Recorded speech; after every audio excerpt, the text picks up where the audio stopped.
ओम नमः भगवते वासुदेवाय नमः। समस्त दक्षिणी राजस्थान प्रादेशिक माहेश्वरी महिला संगठन, जिला एवं नगर माहेश्वरी महिला संगठन भीलवाड़ा से आप सभी को सादर जय श्री कृष्णा। यह गीता ज्ञान यज्ञ परम आदरणीय बा साहब स्वर्गीय श्री बंशीलाल जी व पूजनीय बाऊजी स्वर्गीय श्री सत्यनारायण जी तोष्णीवाल की पुण्य स्मृति में दक्षिणी राजस्थान प्रदेश अध्यक्ष कुंतल जी तोष्णीवाल एवं समस्त तोष्णीवाल परिवार द्वारा प्रायोजित है। मुख्य ध्येय है कि गीता का ज्ञान हर दिल में, हर घर में प्रवेश करे, जिससे जीवन में संपूर्णता प्राप्त हो। भगवत गीता के आखिरी अध्याय में पहले तो अर्जुन के प्रश्न के उत्तर दिए जाएंगे, फिर श्री कृष्ण गीता के लाभ बताएंगे। कहते हैं, दुनिया के सारे ज्ञान को यदि समेट लें, सारे वेद उपनिषद एवं शास्त्रों को निचोड़ लें, तो उसका सार ही भगवत गीता है। इसमें जो ज्ञान है उसके आगे कुछ नहीं, इसके बाद कुछ भी जानना शेष नहीं रहता। इसी ज्ञान को इस आखिरी अध्याय में भगवान श्री कृष्ण बता रहे हैं मोक्ष संन्यास योग के रूप में। तो चलिए प्रारंभ करते हैं गीता जी का 18वां अध्याय। ओम श्री परमात्मने नमः। अर्जुन उवाच संन्यासस्य महाभावो तत्त्वमिच्छामि वेदितुं त्यागस्य च ऋषिकेश पृथक केशी निषूदन। अर्जुन बोले, हे महाभावो, हे अंतर्यामी, हे वासुदेव, मैं संन्यास और त्याग के तत्व को पृथक पृथक जानना चाहता हूँ। संन्यास और त्याग सुनने में एक से लगते हैं, परंतु हैं अलग कैसे, यही कृष्ण बताएंगे। श्री भगवान उवाच काम्यानां कर्मणां न्यासं संन्यासं कवयो विदुः सर्वकर्म फल त्यागम प्राहुस्त्यागम विचक्षणः। श्री भगवान बोले, कितने ही पंडित जन तो अपने कर्मों के त्याग को संन्यास समझते हैं तथा दूसरे विचार कुशल पुरुष सब कर्मों के फल के त्याग को त्याग कहते हैं। कर्मों के त्याग अर्थात सभी कामनाओं का त्याग। त्याज्यम दोष वदित्येके कर्म प्राहुर मनीषिणः यज्ञ दान तपः कर्म न त्याज्यमिति चापरे। कई बड़े बड़े विद्वान ऐसा कहते हैं कि कर्म खुद ही दोष युक्त है, इसलिए त्यागने योग्य है, और दूसरे विद्वान यह कहते हैं कि यज्ञ दान और तप रूप कर्म त्यागने योग्य नहीं है। निश्चयं शृणु मे तत्र त्यागे भरत सत्तम त्यागो ही पुरुष व्याघ्र त्रिविध संप्रकीर्तिता। हे पुरुषेष्ठ अर्जुन, संन्यास और त्याग इन दोनों में से पहले त्याग के विषय में तू मेरा निश्चय सुन, क्योंकि त्याग सात्विक, राजस और तामस भेद से 3 प्रकार का कहा गया है। वह त्याग के इन तीनों प्रकारों को सुन, तभी तो तू इसे समझ सकेगा। यज्ञ दान तपः कर्म न त्याज्यम कार्यमेव तत् यज्ञो दानम तपश्चैव पावनानि मनीषिणाम। कृष्ण कहते हैं, यज्ञ दान और त्याग करने के योग्य नहीं है, बल्कि वह तो अवश्य कर्तव्य है, क्योंकि यज्ञ दान और तप ये तीनों ही कर्म बुद्धिमान पुरुषों को पवित्र करने वाले हैं। एतान्यपि तु कर्माणि संगम त्यक्त्वा फलानि च कर्तव्यानीति में पार्थ निश्चितम मत मुत्तमम। इसलिए हे पार्थ, इन ज्ञान दान और तपरूप कर्मों को त्याग नहीं कर सकते, परंतु कर्तव्य कर्मों की आसक्ति और फलों का त्याग अवश्य करना चाहिए। यह मेरा निश्चय किया हुआ उत्तम मत है। नियतस्य तु संन्यासः कर्मणो नोपपद्यते मोहात् तस्य परित्यागस्य तामसः परिकीर्तितः। निषिद्ध और काम्य कर्मों का अर्थात फल के लिए कर्म त्याग करना उचित ही है, परंतु नियत कर्म का त्याग करना उचित नहीं है। इसलिए मोह के कारण उसका त्याग कर देना तामस त्याग कहा गया है। दुख मित्येव यत कर्म काय क्लेश भयात् त्यजेत सकृत्वा राजसः त्यागम नेव त्याग फलम लभेत। अपना कर्तव्य करना आसान नहीं है, इससे कष्ट तो होंगे ही। कर्तव्य कर्मों का त्याग राजस त्याग माना जाएगा। ऐसे त्याग से शांति नहीं मिलती। जो कुछ कर्म है वह सब दुख रूप ही है, ऐसा समझकर यदि कोई शारीरिक क्लेश के भय से कर्तव्य कर्मों का त्याग कर दे, तो वह ऐसा राजस त्याग करके त्याग के फल को किसी प्रकार से नहीं पाता। कार्यमित्येव यतः कर्म नियतं क्रियते अर्जुन संगमः त्यक्त्वा फलं चैव स त्यागः सात्विको मतः। हे अर्जुन, जो शास्त्र विहित कर्म करना कर्तव्य है, इसी भाव से आसक्ति और फल का त्याग करके किया जाता है, वही सात्विक त्याग माना गया है। कर्मों के फल और आसक्ति का त्याग जो कर्म के फल में नहीं बंधता, वही सात्विक त्याग है और वही श्रेष्ठ है। न द्वेष्ट कुशलम कर्म कुशले नानुषज्जते त्यागी सत्व समाविष्टो मेधावी छिन्न संशय। जिन कर्मों से किसी का भला ना हो वह अकुशल कर्म है। कृष्ण कहते हैं, जो मनुष्य अकुशल कर्म से तो द्वेष नहीं करता और कुशल कर्म में आसक्त नहीं होता, वह शुद्ध सत्व गुण से युक्त पुरुष, संशय रहित, बुद्धिमान और सच्चा त्यागी है। न ही ध्येय भृता शक्यम त्यक्तुम कर्माण्य शेषतः यस्तु कर्म फल त्यागी स त्यागी तभी धीयते। क्योंकि शरीरधारी किसी भी मनुष्य के द्वारा कर्मों का त्याग किया जाना संभव नहीं है, इसीलिए जो कर्म फल का त्यागी है वही त्यागी है, यही कहा गया है। अनिष्टमिष्टम मिश्रम च त्रिविधम कर्मणः फलम भवत्य त्यागी नाम प्रेत्य न तो संन्यासिनाम क्वचित। कर्म फल का त्याग न करने वाले मनुष्य के कर्मों का तो अच्छा, बुरा और मिला हुआ ऐसे 3 प्रकार का फल मरने के पश्चात अवश्य मिलता है, किंतु कर्म फल का त्याग कर देने वाले मनुष्यों के कर्मों का फल किसी भी काल में नहीं मिलता, अर्थात वह जन्म के फेरे से बच गया और उसे ही परम धाम मिलेगा। उसी को संन्यास कहते हैं। पंचेतानि महाभावो कारणानि निबोध में सांख्ये कृतांते प्रोक्तानि सिद्धये सर्व कर्मणाम। अविद्या की वजह से हम अपने अंदर के कृष्ण को नहीं देख पाते। हे महाभावो, संपूर्ण कर्मों की सिद्धि के ये 5 उपाय जो सांख्य शास्त्र में कहे गए हैं, उनको तू मुझसे भली भांति जान। अधिष्ठानम तथा कर्ता कर्णम च पृथक विधम विविधाश्च पृथक चेष्टा देवम चेवात्र पंचमम। इस विषय में अर्थात कर्मों की सिद्धि में अधिष्ठान और कर्ता तथा भिन्न भिन्न प्रकार के करण एवं नाना प्रकार की अलग अलग चेष्टाएं और वैसे ही 5वां हेतु देव है। इन 5 से हम अपने कर्मों की सिद्धि कर सकते हैं। शरीर वांग मनोभीर्यत कर्म प्रारब्धे नरः न्यायम वा विपरीतम वा पंचेते तस्य हेतव। मनुष्य मन, वाणी और शरीर से शास्त्रानुकूल अथवा विपरीत जो कुछ भी कर्म करता है, उसके ये 5 कारण हैं। अगर कर्मों को सिद्ध करना है तो यह जानना जरूरी है कि कर्म कैसे किए जाएं, और यही कृष्ण बता रहे हैं। तत्रैवं सति कर्तारम आत्मानं केवलम तुयः पश्यत्यकृत बुद्धित्वान् न स पश्यति दुर्मतिः। परंतु ऐसा होने पर भी जो मनुष्य अशुद्ध बुद्धि होने के कारण उस विषय में यानी कर्मों के होने में केवल शुद्ध स्वरूप आत्मा को कर्ता समझता है, वह मलिन बुद्धि वाला अज्ञानी नहीं समझता। यस्य नाहंग कृतो भावो बुद्धिर यस्य न लिप्यते हत्वापि से इमाल लोकान न हंति न निबद्धते। जिस पुरुष के अंतःकरण में मैं करता हूँ ऐसा भाव नहीं है तथा जिसकी बुद्धि सांसारिक पदार्थों में और कर्मों में लिपायमान नहीं होती, वह ज्ञानी पुरुष न तो मारता है और न ही पाप से बनता है और न मरता है, वह जीने मरने के बंधन से बच जाता है। ज्ञानम ज्ञेयम परिज्ञाता त्रिविधा कर्म चोदना करणम कर्म करतेति त्रिविधा कर्म संग्रह। ज्ञाता जानने वाला, ज्ञान जिसके द्वारा जाना जाए, और ज्ञेय जो जाना जाए, ये 3 प्रकार के कर्म प्रेरणा है। और कर्ता अर्थात कर्म करने वाला, करण जिन साधनों से कार्य किया जाए, तथा क्रिया जो कुछ भी किया जाता है, ये 3 प्रकार का कर्म संग्रह है। इन्हीं से हमारे कर्म एकत्र होते हैं। ज्ञानम कर्म च कर्ता च त्रिदेव गुण भेदतः प्रोच्यते गुण संख्याने यथा वृक्षणो तान्यपि। गुणों की संख्या करने वाले शास्त्र में ज्ञान और कर्म तथा कर्ता गुणों के 3-3 प्रकार के भेद कहे गए हैं, उनको भी तुम मुझसे भली भांति सुन। सर्वभूतेषु येनैकं भावमव्ययमीक्षते अविभक्तं विभक्तेषु तज्ज्ञानं विद्धि सात्विकम्। प्रथम ज्ञान के प्रकार बताए गए हैं। सबसे पहले सात्विक ज्ञान, जिस ज्ञान से मनुष्य पृथक पृथक सब भूतों में एक अविनाशी परमात्म भाव को समान भाव से देखता है, उस ज्ञान को तू सात्विक जान।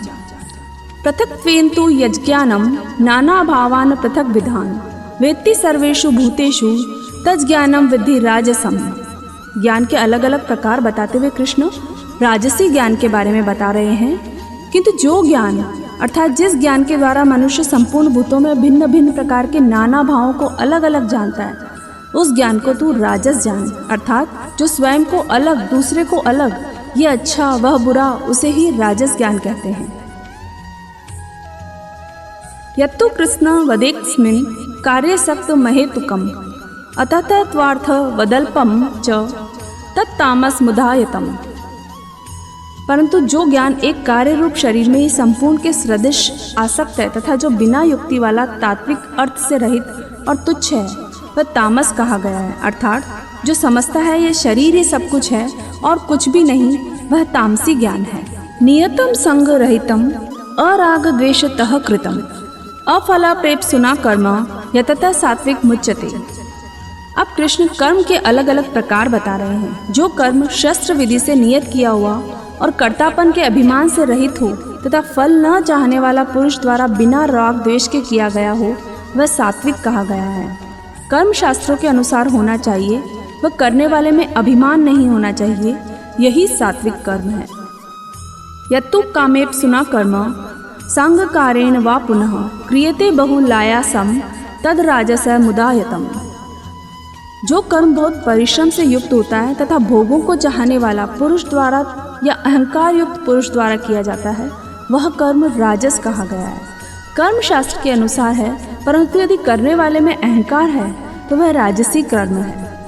अनुबंधम क्षयम हिंसा अन्वेक्ष च पौरुषम महादारभ्यते कर्म यततः तामस मुच्यते। जो कर्म परिणाम, हानि, हिंसा और सामर्थ्य को न विचार कर केवल अज्ञान से आरंभ किया जाता है, वह तामस कहा जाता है। बिना सोचे समझे किए गए कर्म तामसी ही कहे जाते हैं।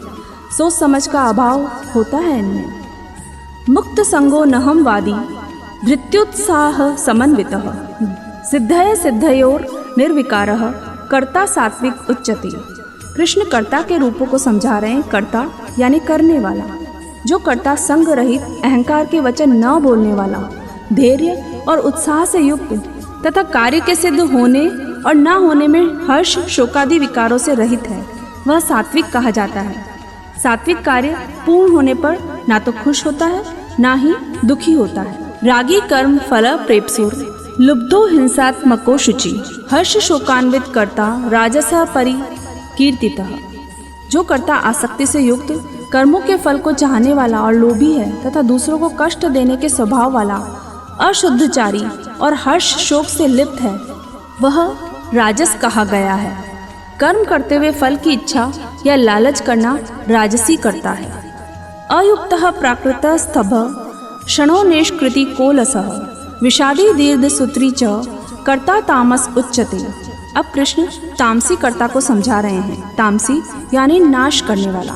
जो कर्ता अयुक्त, शिक्षा से रहित, घमंडी, धूर्त और दूसरों की जीविका का नाश करने वाला तथा शोक करने वाला, आलसी और दीर्घ सूत्री है, वह तामस कहा जाता है।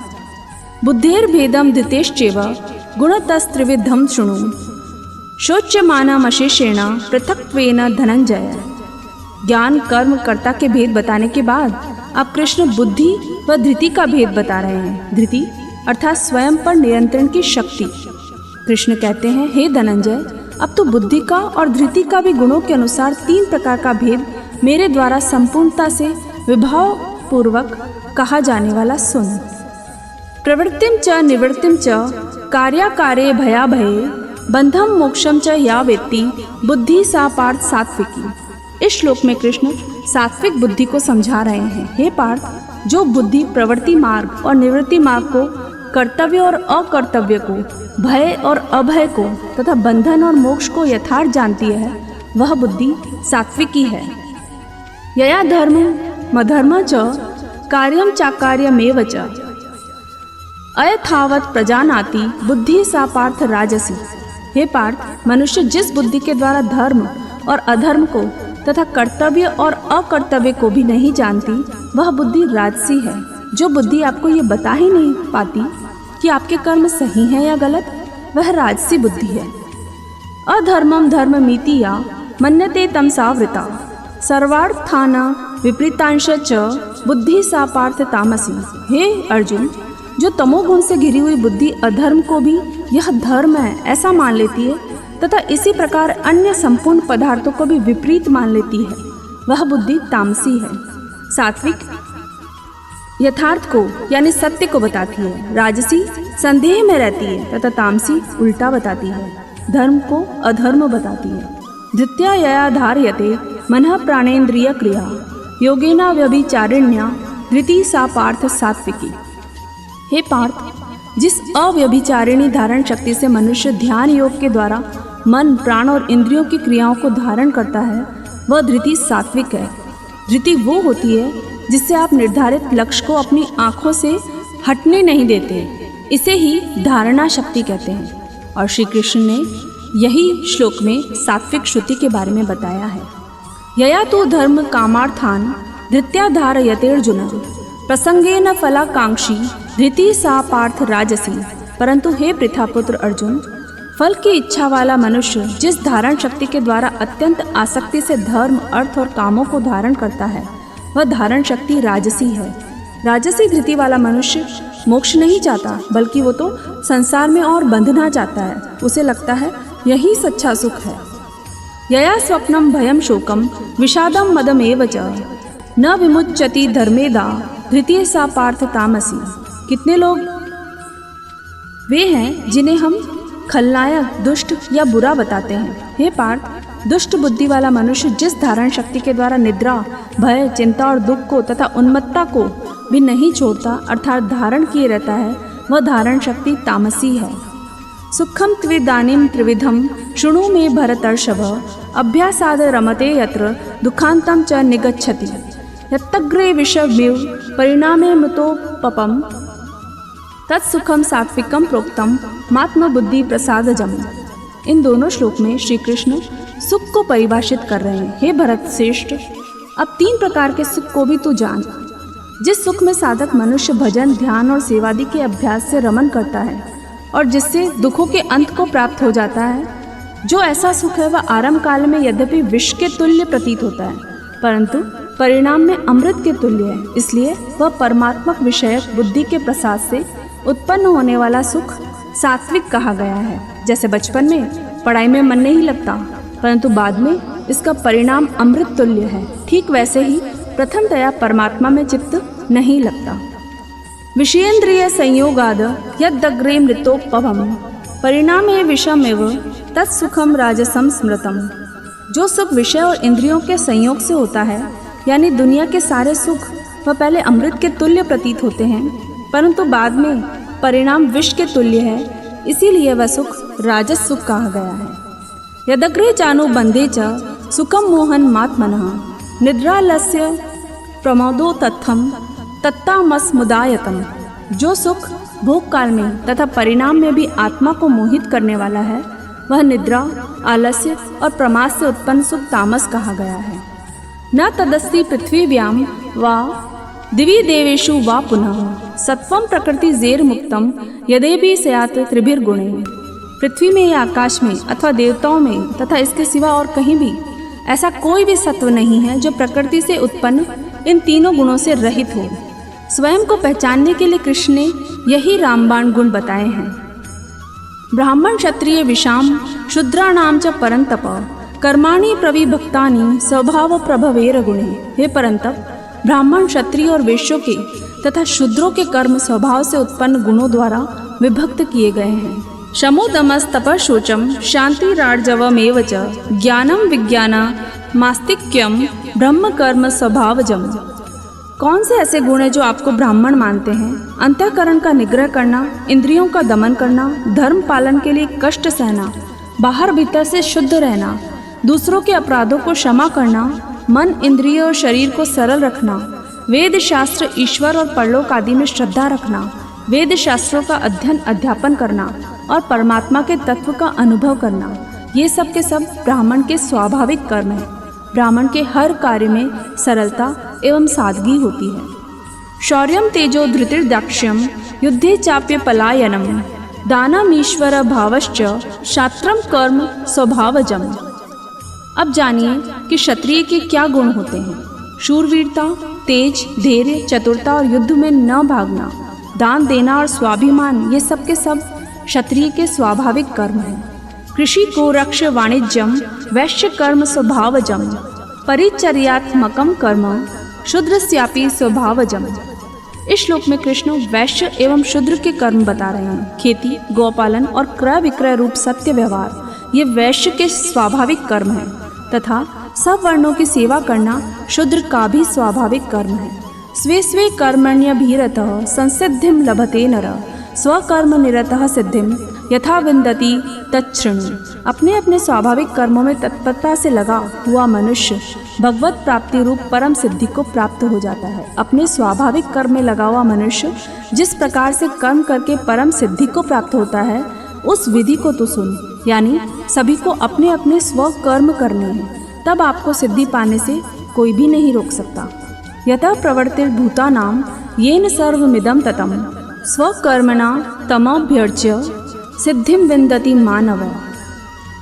जिस परमेश्वर से संपूर्ण प्राणियों की उत्पत्ति हुई है और जिससे यह समस्त जगत व्याप्त है, उस परमेश्वर की अपने स्वाभाविक कर्मों द्वारा पूजा करके मनुष्य परम सिद्धि को प्राप्त हो जाता है। श्रेयान् सर्वधर्मो विगुणः परधर्मात् स्वनुष्ठितात् स्वभावनियतं कर्म कुर्वन्नाप्नोति किल्बिषम्। जो अपना धर्म निभाता है वह कभी पाप को प्राप्त नहीं होता। अच्छी प्रकार आचरण किए हुए दूसरे के धर्म से गुण रहित भी अपना धर्म श्रेष्ठ है, क्योंकि स्वभाव से नियत किए हुए स्वधर्म रूप कर्म को करता हुआ मनुष्य पाप को नहीं प्राप्त होता। सहजम कर्म कौन्तेय सदोषमपि न त्यजेत सर्वारंभा ही दोषेण धूमेनाग्निरिवा वृता। अतः हे कुंती पुत्र, दोष युक्त होने पर भी सहज कर्म को नहीं त्यागना चाहिए, क्योंकि धुएं से अग्नि की भांति सभी कर्म किसी न किसी दोष से युक्त हैं। अगर आपका कर्म दोष युक्त है परंतु फिर भी आपका धर्म है तो उसे करना सत्य निष्ठा से चाहिए। असक्त बुद्धि सर्वर्थ जितात्मा विगत स्पृह नैष्कर्म्य सिद्धिम परमाम संन्यासेनादि गच्छति। सांख्योगी यानी सन्यासी कैसे सिद्धि को प्राप्त होते हैं वही कृष्ण बता रहे हैं। सर्वर्थ आसक्ति रहित बुद्धि वाला, स्पृहा रहित यानी तृष्णा से रहित और जीते हुए अंतःकरण वाला पुरुष सांख्य योग के द्वारा उस परम नैष्कर्म्य सिद्धि को प्राप्त होता है। नैष्कर्म्य सिद्धि यानी कर्म करते हुए भी कर्म न करने की सिद्धि, जो कर्मयोगी को ही प्राप्त होती है। सिद्धिं प्राप्तो यथा ब्रह्म तथाप्नोति निबोध में समासेनेव कौन्तेय निष्ठा ज्ञानस्य या परा। जब आपको कुछ मिल जाता है तब आपको उस वस्तु की आवश्यकता समाप्त हो जाती है, वैसे ही सिद्धि होती है। उसके बाद कुछ भी पाना शेष नहीं रहता, जो कि ज्ञान योग की परानिष्ठा है। उस नैष्कर्म्य सिद्धि को जिस प्रकार से प्राप्त होकर मनुष्य ब्रह्म को प्राप्त होता है, उसी प्रकार हे कुंती पुत्र तू संक्षेप में मुझसे समझ। बुद्धया विशुद्धया युक्तो द्वितीयात्मानं नियम्य च शब्दादीन विषयांस त्यक्त्वा रागद्वेषो व्युदस्य च विविक्त सेवी लघ्वाशी यत् वाक् काय मानसः ध्यान योग परो नित्यम वैराग्यम समुपाश्रितः अहंकारम बलम दर्पम कामम क्रोधम परिग्रहम विमुच्य निर्ममः शांतो ब्रह्म भूयाय कल्पते। एक सन्यासी के लिए नैष्कर्म्य विधि से ब्रह्म को प्राप्त करने की विधि क्या है, यह कृष्ण समझा रहे हैं। विशुद्ध बुद्धि से युक्त तथा हल्का, सात्विक और नियमित भोजन करने वाले, शब्दादि विषयों का त्याग करके एकांत और शुद्ध देश का सेवन करने वाले, सात्विक धारण शक्ति के तथा अंतःकरण और इंद्रियों का संयम करके मन, वाणी और शरीर को वश में कर लेने वाले, राग द्वेष को सर्वथा नष्ट करके भली भांति दृढ़ वैराग्य का आश्रय लेने वाले तथा अहंकार, बल, घमंड, काम, क्रोध और परिग्रह का त्याग करके निरंतर ध्यान योग के परायण रहने वाले, ममता रहित और शांति युक्त पुरुष सच्चिदानंद घन ब्रह्म में अभिन्न भाव से स्थित होने का पात्र होता है। ब्रह्मभूत प्रसन्नात्मा न शोचति न कांक्षति समः सर्वेषु भूतेषु मदा भक्तिम लभते पराम। वह सांख्य योगी जो वैराग्य और संन्यास की सिद्धि पा लेता है, फिर वह सच्चिदानंद घन ब्रह्म में एक ही भाव से स्थित प्रसन्न मन वाला योगी न तो किसी के लिए शोक करता है और न ही किसी की आकांक्षा ही करता है। ऐसा समस्त प्राणियों में समभाव वाला योगी मेरी परम भक्ति को प्राप्त होता है। परम भक्ति यानी भक्ति की पराकाष्ठा, जिसमें कृष्ण को ही पा लेते हैं। भक्त्या माम अभी जानाति यावान यश्चास्मि तत्वतः ततो माम तत्वतो ज्ञात्वा विशते तदनंतरम। उस पराभक्ति के द्वारा वह मनुष्य परमात्मा को मैं जो हूँ, जितना हूँ, ठीक वैसा का वैसा तत्व से जान लेता है, यानी कृष्ण को जान लेता है, तथा उस भक्ति से मुझको तत्व से जानकर तत्काल ही मुझ में प्रविष्ट हो जाता है। सर्व कर्माण्यपि सदा कुर्वणो मद व्यपाश्रय मत प्रसादा दवाप्नोति शाश्वतम पदमव्ययम। पराभक्ति को प्राप्त कर कृष्ण बता रहे हैं वह योगी है, कैसे उन्हें पालता है। मेरे परायण हुआ कर्मयोगी तो संपूर्ण कर्मों को सदा करता हुआ भी मेरी कृपा से सनातन अविनाशी परम पद को प्राप्त हो जाता है। चेतसा सर्व कर्माणि मयि संन्यस्य मत्परः बुद्धि योग मुपाश्रित्य मच्चित्तः सततम भव। सब कर्मों को मन से मुझ में अर्पण करके तथा समबुद्धि रूप योग का निरंतर अभ्यास करके मेरे परायण और निरंतर मुझ में चित्त वाला हो। कर्म जो किया वह कृष्ण को अर्पण किया, योग में भी कृष्ण का ध्यान, उसके बाद कृष्ण आपके और आप उनके। मच्चित्तः सर्व दुर्गाणि मत प्रसादात् तरिष्यसि अथ चेत्वम अहंकारान न श्रोष्यसि विंशसि। उपयुक्त प्रकार से मुझ में चित्त वाला होकर तू मेरी कृपा से समस्त संकटों को अनायास ही पार कर जाएगा, और यदि अहंकार के कारण मेरे वचनों को न सुनेगा तो नष्ट हो जाएगा, अर्थात परमार्थ से भ्रष्ट हो जाएगा। यद अहंकारमाश्रित्य न योत्स्य इति मन्यसे मिथ्येश व्यवसायस्ते प्रकृतिस्त्वाम नियोक्ष्यति। हमारे गुण, हमारे स्वभाव हमसे कर्म करवाते हैं। इसी को समझाते हुए कृष्ण कह रहे हैं, जो तू अहंकार का आश्रय लेकर यह मान रहा है कि मैं युद्ध नहीं करूँगा, तो तेरा यह निश्चय मिथ्या है, क्योंकि तेरा स्वभाव तुझसे जबरदस्ती युद्ध करवाएगा। अर्जुन क्षत्रिय है, क्या ऐसा हो सकता है कि वह युद्ध प्रारंभ हो जाए और अर्जुन हाथ पर हाथ धरे बैठा रहे। स्वभाव जेन कौन्तेय निबद्ध स्वेन कर्मणा कर्तुम नेच्छसि यन मोहात् करिष्यस्य वशोपि तत्। अर्जुन ने जो युद्ध के लिए मना किया था, कृष्ण कह रहे हैं ऐसा वो मोहवश कह रहा था, परंतु स्वभाववश उसे वह कर्म करना ही पड़ेगा। हे कुंती पुत्र, जिस कर्म को तू मोह के कारण करना नहीं चाहता, उसको भी अपने पूर्वकृत स्वाभाविक कर्म से बंधा हुआ परवश होकर तू करेगा। ईश्वरः सर्वभूतानां हृदेशेऽर्जुन तिष्ठति भ्रामयन् सर्वभूतानि यंत्रारूढ़ानि मायया। हे अर्जुन, शरीर रूप यंत्र में आरूढ़ हुए संपूर्ण प्राणियों को अंतर्यामी परमेश्वर अपनी माया से उनके कर्मों के अनुसार भ्रमण कराता हुआ सब प्राणियों के हृदय में स्थित है। हमारे शरीर का नियंत्रण उसी के हाथ में है। तमेव शरणं गच्छ सर्वभावेन भारत तथा प्रसादात् पराम शांतिम स्थानम प्राप्स्यसि शाश्वतम। हे भारत, तू सब प्रकार से उस परमेश्वर की ही शरण में जा। उस परमात्मा की कृपा से ही तू परम शांति को तथा सनातन परम धाम को प्राप्त होगा। इति ते ज्ञान माख्यातम गुह्यात् गुह्यतरम मया विमृश्ये तदशेषेण यथेच्छि तथा कुरु। हे अर्जुन, इस प्रकार यह गोपनीय से भी अति गोपनीय ज्ञान मैंने तुमसे कह दिया। अब तू इस रहस्य युक्त ज्ञान को पूर्णतया भली भांति विचार कर जैसा चाहता है वैसा ही कर। कृष्ण सारथी हैं, मार्गदर्शक हैं, गुरु हैं। गुरु ज्ञान देकर अपने शिष्य को परीक्षा के लिए भेज देते हैं। सर्वगुह्यतमं भूयः शृणु मे परमं वचः इष्टोसी में दृढ़मिति ततो वक्ष्यामि ते हितम्। कृष्ण कहते हैं, हे अर्जुन, संपूर्ण गोपनीयों से अति गोपनीय मेरे परम रहस्य युक्त वचन को तू भी फिर से सुन। तू मेरा अतिशय प्रिय है, इससे यह परम हितकारक वचन मैं तुझसे कहूँगा। मनमना भव मद भक्तो मध्याजी माम नमस्कुरु मामे वेश्यसि सत्यम ते प्रति जाने प्रियोसि मे। हे अर्जुन, तू मुझ में मन वाला हो, मेरा भक्त बन, मेरा पूजन करने वाला हो, मुझको प्रणाम कर। ऐसा करने से तू मुझे ही प्राप्त होगा, यह मैं तुझसे सत्य प्रतिज्ञा करता हूँ, क्योंकि तू मेरा अत्यंत प्रिय है। सर्वधर्मान् परित्यज्य मामेकं शरणं व्रज अहम त्वाम सर्व पापेभ्यो मोक्षयिष्यामि मा शुचः। संपूर्ण धर्मों को अर्थात संपूर्ण कर्तव्य कर्मों को मुझ में त्याग कर तू केवल एक मुझ सर्वशक्तिमान सर्वाधार परमेश्वर की ही शरण में आ। मैं तुझे संपूर्ण पापों से मुक्त कर दूंगा, तू शोक मत कर। जब मनुष्य कृष्ण की शरण में चले जाते हैं तो कोई भी शोक उसका नहीं रहता, वो उनको दूर कर देते हैं। इदम ते नाथ पस्काय ना भक्ताय कदाचन न चाशु शुश्रवेत वाच्यम न च माम योभ्य सूयति। बिना मांगे सलाह देना समझदारी नहीं, ना ही दान कुपात्र को देना चाहिए। कृष्ण यहाँ कह रहे हैं कि हे अर्जुन, तुझे ये गीता रूप रहस्यमय उपदेश किसी भी काल में न तो तप रहित मनुष्य से कहना चाहिए, न ही भक्ति रहित से, और न ही बिना सुनने की इच्छा रखने वाले से ही कहना चाहिए, तथा जो मुझ में दोष दृष्टि रखता है उससे तो कभी भी नहीं कहना चाहिए। अर्थात जो भगवत गीता में आस्था ना रखे उसे इसकी बात करनी ही नहीं चाहिए। यह इमं परमं गुह्यं मद भक्तेष्वभि धास्यति भक्तिमयी पराम कृत्वा मामे वेशयत्य संशय। कृष्ण साथ में कहते हैं, जो पुरुष मुझ में परम प्रेम करके इस परम रहस्य युक्त गीता शास्त्र को मेरे भक्तों में कहेगा वह मुझको ही प्राप्त होगा, इसमें कोई संदेह नहीं है।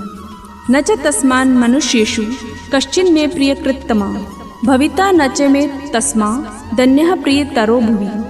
जो भी सच्चे भाव से गीता की कही बातों पर चलकर अज्ञान को ज्ञान के पथ पर चलाएगा, उससे बढ़कर मेरा प्रिय कार्य करने वाला मनुष्यों में कोई भी नहीं है, तथा पृथ्वी भर में उससे बढ़कर मेरा प्रिय दूसरा कोई भी भविष्य में होगा भी नहीं। अध्यक्ष्यते च य इमं धर्म्यं संवाद मावयो ज्ञान यज्ञेन तेनाहम इष्टम स्यामिति मे मति। कृष्ण कहते हैं, जो पुरुष इस धर्म में हम दोनों के संवाद रूप गीता शास्त्र को पढ़ेगा उसके द्वारा भी मैं ज्ञान यज्ञ से पूजित होऊंगा, ऐसा मेरा मत है। गीता पाठ यज्ञ है जिसका परिणाम ज्ञान है। ज्ञान प्राप्ति के बाद सब संभव है। श्रद्धावानन् सूयश्च शृणुयादपि यो नरः सोपि मुक्तः शुभाला लोकान् प्राप्नुयात् पुण्य कर्मणाम्। गीता सुनाने तथा पाठ करने वालों को तो इसका लाभ मिलता ही है, साथ ही जो मनुष्य श्रद्धायुक्त और दोष दृष्टि से रहित होकर इस गीता शास्त्र का श्रवण भी करेगा वह भी पापों से मुक्त होकर उत्तम कर्म करने वालों के श्रेष्ठ लोकों को प्राप्त होगा। कच्ची देतच च्युतम पार्थ त्वेकाग्रेण चेतसा कच्ची दज्ञान सम्मोह प्रणष्टस्ते धनंजय। कृष्ण पूछते हैं, हे पार्थ, क्या इस गीता शास्त्र को तूने एकाग्रचित से श्रवण किया? और हे धनंजय, क्या तेरा अज्ञान जनित मोह नष्ट हो गया? अर्जुन उवाच नष्टो मोह स्मृतिर्लब्धा त्वत्प्रसादान् मयाच्युत स्थितोऽस्मि गतस्तन्देह करिष्यसे वचनम तव। अर्जुन बोले, हे अच्युत, आपकी कृपा से मेरा मोह नष्ट हो गया और मैंने स्मृति प्राप्त कर ली है। अब मैं संशय रहित होकर स्थित हूँ, अतः आपकी आज्ञा का पालन करूँगा। संजय उवाच इत्यहं वासुदेवस्य पार्थस्य च महात्मनः संवादमिमश्रोमं अद्भुतम रोम हर्षणम। संजय अपनी दिव्य दृष्टि से ये आंखों देखा हाल धृतराष्ट्र को सुना रहे थे। संजय कहते हैं, इस प्रकार मैंने श्री वासुदेव के और महात्मा अर्जुन के इस अद्भुत रहस्ययुक्त रोमांचकारक संवाद को सुना। व्यासः प्रसादाच च्युत्वाम नेतद्गुह्य महम परम योगम योगेश्वरात् कृष्णात् साक्षात कथयत स्वयं। श्री व्यास जी की कृपा से दिव्य दृष्टि पाकर मैंने इस परम गोपनीय योग को अर्जुन के प्रति कहते हुए स्वयं योगेश्वर भगवान श्री कृष्ण से प्रत्यक्ष सुना है। संजय के कारण हम सभी ये ज्ञान सुन पाए। संजय कृष्ण को योगेश्वर कह रहे हैं, यानी जो स्वयं योगी हैं एवं दूसरों को योगी बनाने की क्षमता रखते हैं। राजन संस्मृत्य संवादमिम अद्भुतम केशवार्जुन नयो मुन्यम ऋष्यामि च मुहुर्मुहु। संजय धृतराष्ट्र से कहते हैं, हे राजन, भगवान श्री कृष्ण और अर्जुन के इस रहस्ययुक्त कल्याणकारक और अद्भुत संवाद को पुनः पुनः स्मरण करके मैं बार बार हर्षित हो रहा हूँ। संजय के लिए विश्वास करना मुश्किल हो रहा है कि इतना बड़ा ज्ञान उन्होंने स्वयं प्रभु के श्रीमुख से सुना। तच्च संस्मृत्य रूप मत्तद्भुतम हरे विस्मयो में महान राजम ऋष्यामि च पुनः पुनः। हे राजन, श्री हरि के उस अत्यंत विलक्षण रूप को भी पुनः पुनः स्मरण करके मेरे चित्त में महान आश्चर्य होता है और मैं बार बार हर्षित हो रहा हूँ। यत्र योगेश्वरः कृष्णो यत्र पार्थो धनुर्धरः तत्र श्रीर विजयो भूतिर् ध्रुवा नीतिर मतिर मम। गीता के इस कृष्ण अर्जुन संवाद को खत्म करते हुए संजय कहते हैं, हे राजन, जहाँ योगेश्वर भगवान श्री कृष्ण हैं और जहाँ गांडीव धनुषधारी अर्जुन हैं, वहीं पर श्री, विजय, विभूति और अचल नीति है, ऐसा मेरा मत है। अर्थात कृष्ण का ज्ञान व अर्जुन की भक्ति जहाँ होगी, अर्थात कृष्ण हमारे सारथी होंगे और हम अर्जुन के जैसे उनको मानने वाले होंगे, वहाँ हमारा सम्मान और हमारी विजय निश्चित है। ओम तत्सदिति श्रीमद्भगवद्गीतासु उपनिषत्सु ब्रह्म विद्यायाम योगशास्त्रे श्रीकृष्णार्जुन संवादे मोक्ष संन्यास योगो नाम 18 अध्याय। श्री कृष्णार्पणमस्तु। यहाँ समाप्त होता है ज्ञान का यह सागर, जिसके आगे कुछ नहीं। यह ज्ञान है कि ध्यान है। हमारा धनुष है, इंद्रियों की दृढ़ता गांडीव है। ध्यान करने वाला अर्जुन है, अर्थात हम सभी अर्जुन हैं। अपनी इच्छा शक्ति से अपने मन को तथा इंद्रियों को नियंत्रण में रखें और अपने ध्यान को अपने कर्म पर लगाएं और किसी भी युद्ध से मुख न मोड़ें। उसे अपना कर्तव्य मान युद्ध करते रहें। इसी के साथ राष्ट्रीय अध्यक्षा आशा जी माहेश्वरी, राष्ट्रीय महामंत्री मंजू जी बांगड़, राष्ट्रीय कार्यालय मंत्री मधु जी बाहेती, पश्चिमांचल उपाध्यक्ष ममता जी मौदानी, संयुक्त मंत्री सविता जी पटवारी, स्वाध्याय एवं अध्यात्म समिति प्रमुख उषा जी करवा, समिति प्रभारी अरुणा जी लड्ढा, समिति सह प्रभारी सुषमा जी बजाज, दक्षिणी राजस्थान प्रदेश अध्यक्ष कुंतल जी तोष्णीवाल, प्रदेश मंत्री अनिला जी अजमेरा, जिला अध्यक्ष सीमा जी कोकटा, जिला मंत्री प्रीति जी लोहिया, नगर अध्यक्ष भारती जी बायती के साथ मैं नगर मंत्री रीना डाड, सुधा चांडक के साथ आप सभी से आज्ञा चाहती हूँ। शीघ्र ही श्री रामचरितमानस लेकर आपके समक्ष प्रस्तुत होंगे। जय श्री कृष्ण।